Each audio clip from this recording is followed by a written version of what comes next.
It's time to play America's favorite jackpot game. This is Powerball. Good evening, America. I'm Laura Johnson.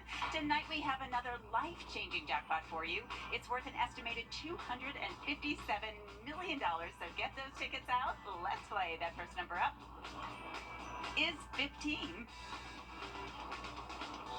Followed by the number 67. Tonight we're going to meet Better Late Than Never, who won $50,000 playing Powerball. Now for the rest of those numbers, we've got 64, 45, rounding it out with 68. Your Powerball number tonight, good luck everyone, is 18, and your Power Play multiplier is 2. Let's take a look at those numbers one last time. Remember, there are multiple ways to win. We'll see you back here Monday night. Good night, everyone.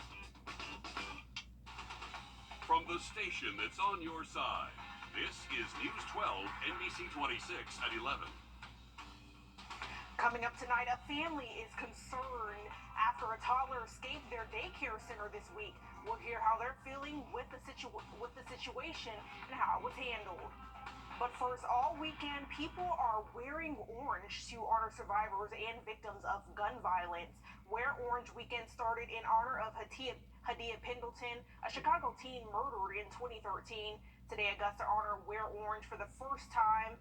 News 12 Sydney Hood stopped by to see how a local group aims to bring awareness to our area. Taylor, coming off the heels of National Gun Violence Awareness Day, bringing awareness to the subject is what brought the Augusta chapter of Moms Demand Action out today, all wearing their orange and raising their voices. Where there is hatred, let me sow love. Where there is injury, thy pardon, Lord. I wish that everyone is safe from guns and violence. I wish so many hope comes true. We have a huge problem in Augusta, and I don't know what the solution is, but we need to be working together to figure that out. Here, all it takes is one voice. It is important to hear your voices so that people can realize the damage that this does, gun violence does, and how it destroys communities. It may not have happened to your family just yet, but when it happens in your family, it's a whole different situation. A situation becoming too familiar to many. My message was a prayer for the entire world to be able to just understand that life is valuable. So it wasn't just one individual, it was for the whole world. To just understand love and compassion. And raise awareness to something we don't think about until it hits close to home. It's certainly something to grieve, to not trust being able to go out and just live our lives in peace. The faith here, though, is still strong. I 100% believe there's still hope that we can get past this conversation, or at least continue to improve upon it. Otherwise, I wouldn't be doing the job I have.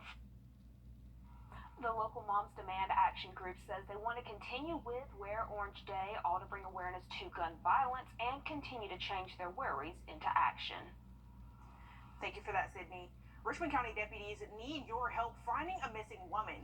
They say 29-year-old Courtney Jones was last seen on Antler Drive West yesterday around 12 p.m. They believe she's driving a black Ford Focus with Georgia tags. Anyone with information concerning Jones should call the sheriff's office. Well, thank you for those updates, Taylor. The Richmond County Sheriff's Office is investigating a shooting earlier this afternoon. They say it happened on Martin Luther King Jr. Boulevard near a Dollar General. Deputies say they got there around 2:05 p.m. and found a man with a gunshot wound in his leg. He's been taken to the hospital for his injuries, and no word yet on what led up to the shooting. Out in Aiken County, the coroner says a 23-year-old from Batesburg is dead after an early morning accident. They say his name is Dirk Fulmer, and they say he and two other passengers drove down Holder Road around 1:30 a.m. when Fulmer lost control of his ATV. They believe that he hit a slight embankment and flipped, and the other passengers were taken to the hospital for non-life-threatening injuries. The coroner and Aiken County deputies are waiting for the results of the toxicology report. A mother and grandmother are left with more questions after they found their 3-year-old alone a few days ago. Jasmine Sanders says her daughter Ari was found by neighbors with a soiled diaper far away from the daycare center. She believes Ari is traumatized, and she tells our sister station in Columbia the school is blaming Ari's curiosity for the incident. Ari's grandmother says the daycare center didn't know she was gone. If she was at recess, the logical thing for you to do is to say, "Oh, Ms. Sanders, I'm sorry. She was at recess and wandered off." That wasn't said. Nothing was said. Which makes me think, was she inside and somehow got outside? Her family says she escaped through the fence. The latest inspection there says it's up to date with state regulations. A community took space to mourn a 14-year-old after he died from a shooting last weekend. They held a funeral for 14-year-old Cyrus Carmack Belton. He was gunned down after being falsely accused by a convenience store owner for shoplifting water bottles. Investigators found he returned the bottles before Rick Chow chased him down through security video. Chow is now accused of murder, and since then, people prepared a memorial for the teen with flowers and water bottles, and the sheriff's office is considering additional charges in the case. Now that hurricane season is back this year, Chatham County and Savannah held their annual expo. It's an event the emergency preparedness manager says is fun and educational. The crew set out goals for the hundreds that showed up so they know exactly what they need for their own plans during the summer. The main thing our sister station's meteorologists wanted the community to take away from today was the support. We want to make sure that you know that we are here for you. We are going to be giving the information as we know it. We live in this community. We want to make sure that our family and your family is safe and prepared. So by doing that, we're going to give you the most accurate and up-to-date information.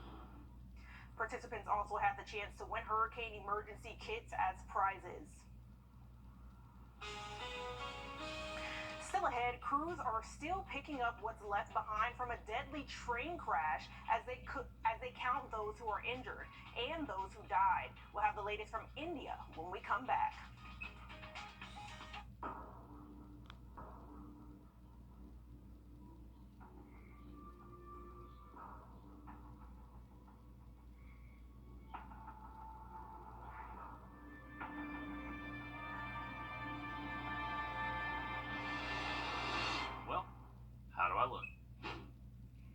Like a dad.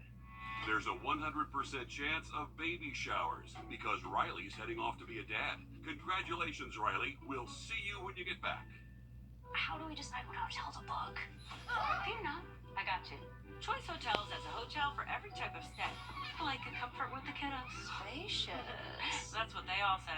Stay twice and get a $50 gift card when you book direct at choicehotels.com.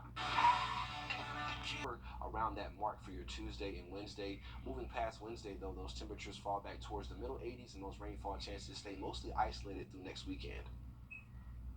An Arkansas World War II veteran celebrated his 105th birthday today, but his nursing home decided to honor him with an early celebration on the day before. Ashley Crockett sat down with the family of the war vet who had plenty of rich history to share. So I tell people, Papa was active all his life. And he's 105 now, so hopefully I got those genes. A father of 3, grandfather of 7, and great-grandfather of 7, Claude Bell Sr. is a family man. He was a good father. He took care of his family. He was a gentleman. He didn't talk a whole lot, but when he did, there was command in the voice. Bell's children say he's always tried to help anyone he could, something he mastered while nursing soldiers back to health during World War II. Anytime we all had stitches or anything like that, my mom would say, well, your daddy can take those out for you, so that's what I remember about. And I'm thinking, how does he know to do that? But now I know because he learned all that in the Army. So what's the secret to living to see 105 years? His healthy lifestyle. When he was in his 90s, he got locked out of his car out at the farm, which is about 10 minutes from Gillette. He walked back in the summer. It's like I would have just sat down and just cried. Bell's family says this celebration is much more than just a milestone for them. I'm very proud of him. It was very wonderful to hear that he was the oldest living World War II veteran in Arkansas. I want to be like that when I'm 105. 56 years from now, I hadn't even lived half his life. Because I have a father that's 105 and oldest veteran in Arkansas, who can ask for anything more? Happy birthday, Mr. Claus. Happy birthday to you. The Arkansas Veterans Office says it can't confirm if, in fact, Bell is the oldest World War II veteran in the state from the lack of information in their database, but they also believe beyond the shadow of a doubt that he is. Coming up in sports, the Eric J. Small Memorial Tournament returns to the CSRA. Find out how young basketball players are keeping his spirit alive.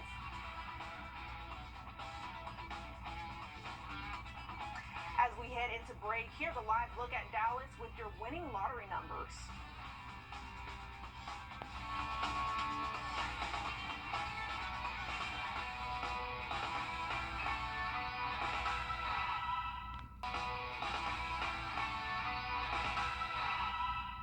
I'm Samantha. And I'm Savannah. And we're actual clients of Austin Jackson. A girl ran a red light. The tractor trailer was right beside us, so they hit her, causing her to hit us. We rolled 4 times down Washington Road. Our injuries were extensive, and we really needed not just prompt care, but a continued care plan. Once we met with Austin, I felt really sure that we were going to get taken care of. It was definitely nice knowing that we had someone we could trust, working on our case, taking care of things, and explaining every step of the way. Get Austin Jackson. The Augusta guy.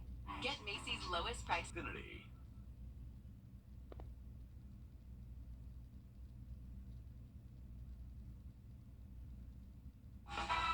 On your sideline, sports brought to you by the Hawk Law Group.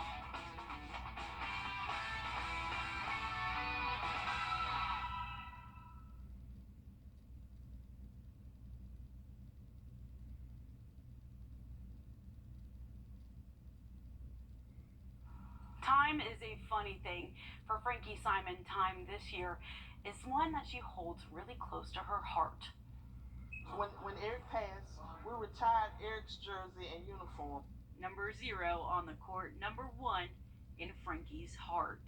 Eric was a ball of fire. Eric was a very energetic 9-year-old. He fell in love with the game of basketball. Eric died in a car accident in 2015. He was just 9 years old. I can feel, his spirit and his energy. Still jumping on the court, still running, still shooting, trying to shoot a 3.